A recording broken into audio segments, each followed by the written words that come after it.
Fear will never tell you that.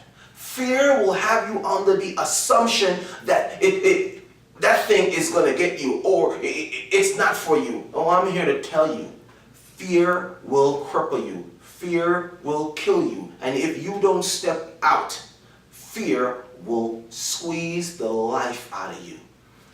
I am so thankful for the Bible. I read the Bible. Yes, I'm not here to preach to you, but it's one of the greatest books on planet Earth. And one of the things that I remember that, God said to Joshua, I named my son Joshua because I want to be fearless. When Joshua got really determined to wipe out all the enemies, you know what God said to him? There's a time when Joshua, he got a little vulnerable too, man, and things were just building up.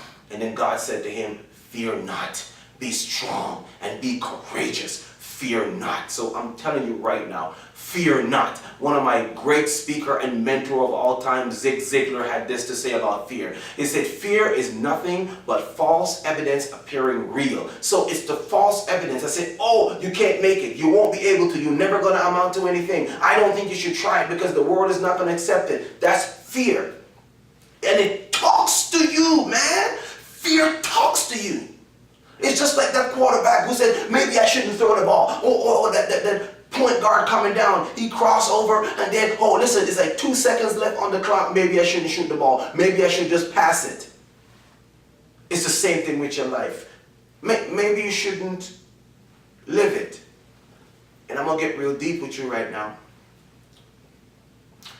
I remember when I was a little boy, man, and I was living in Jamaica, and Mama left real early. Left around when I was like 3.5, 4 years old, around there. And she left because she wanted to come to Canada because she wanted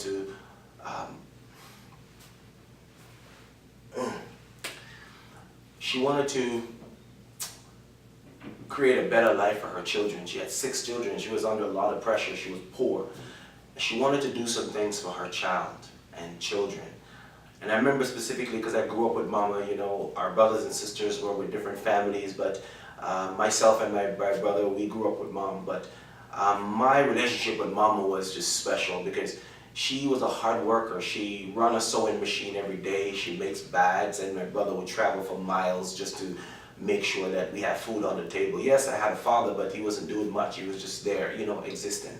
And I guess fear kind of bound him where he was afraid to step out and become a man and do what he needs to do and take care of his family. Now, I'm not knocking Dad, he was just fearful. And I realized that, you still honor your father and mother because your day will be long. So it's not a disrespect to him, but I am learning so much more about fear and why people don't step out and why they don't live their life to their full potential, because of that fear and fear of rejection, you know what I mean? So anyway, but I remember when Mama left and, I went into a foster home to live with some other people, and it was terrible, man.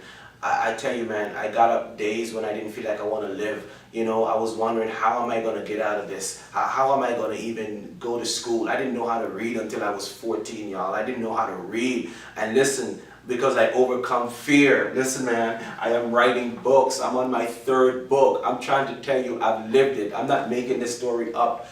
I've lived it. So when I'm telling you this stuff, rejections will come. They come for a reason. I'm going to explain that in video number 5, why rejections come, all right? So you must stay tuned and must watch this video to their entirety, all right? And go back and watch them again, all right? So when Mama left, depression set in, man. I was lonely. I didn't have anybody to talk to. I used to sit at Mom's feet when she run that sewing machine, and I watch her feet going up and down, up and down, up and down, and stuff like that. And Mama would sit at the window, and she would look out through this window, and she look at over this far hill, and she would dream every day that one day her dream is gonna come true. Her dream is gonna come true. She's gonna get to go away and make a better life for her children. Yes, I'm telling you, man, she dreamed. And then when she got up and left that morning, I got up, she wasn't there. She was gone. This was a woman I sat at her foot every day, and she's gone. I had nobody to talk to. I had nothing. Fear sets in, man. And I'm telling you, man, when the abuse came in and they were beating me and they were taking advantage of me, and I didn't get to go to school sometime one day a week and stuff like that. My clothes, they were sent. I didn't get to wear new clothes because all my new clothes that were sent, they were hand-me-down. They were given to other people and then they use it and then they give it to me after a whole bunch of stuff happened. So when I stand up here and I'm talking to you, I'm not making this stuff up. I'm not trying to tell you some old motivational speaking stuff. I'm giving you real deal from the heart, from the guts, from the spirit, my experience. And this is why most schools want me to come in and talk to their students, because I've lived it. Most businesses want me to come in and talk to their leadership team, because I can tell them how to overcome this fear so they can lead better, so they can be the vision to their company, so they can live the dream, and not only just live the dream, but become a participant, an active participant in the lives of their employee. That's why they bring me in. But let me get back to my story. Now, there was one day where the fear got to me so much, man, and I was looking wood. You know, back in the country, you go and you look firewood so you can, you know, cook the dinner, and you tote water all day with these big pails on my head so I can have water, so they can drink water and wash their clothes and stuff like that. But it was so bad, and the abuse was so bad. I was looking for a way to escape, and I remember going up on this mountain. I was looking wood, firewood at the time, and I'm up there on top of the mountain, and then I looked down and the rocks looked up at me. And I mean, I was up there at least 50 feet up in the air, 50 to 100 feet. It was high. And the rocks looked up at me and said, jump. The rocks looked up at me and says, jump. I looked down at the rocks and I thought about it.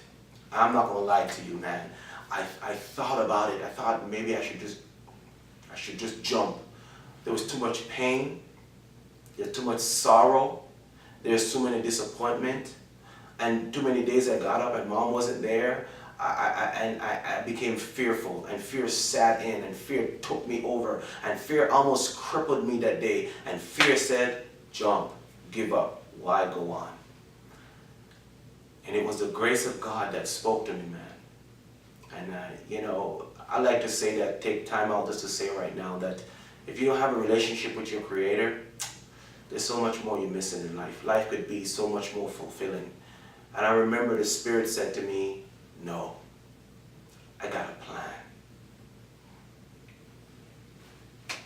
I got a plan. And, sorry y'all. He said, I got a plan.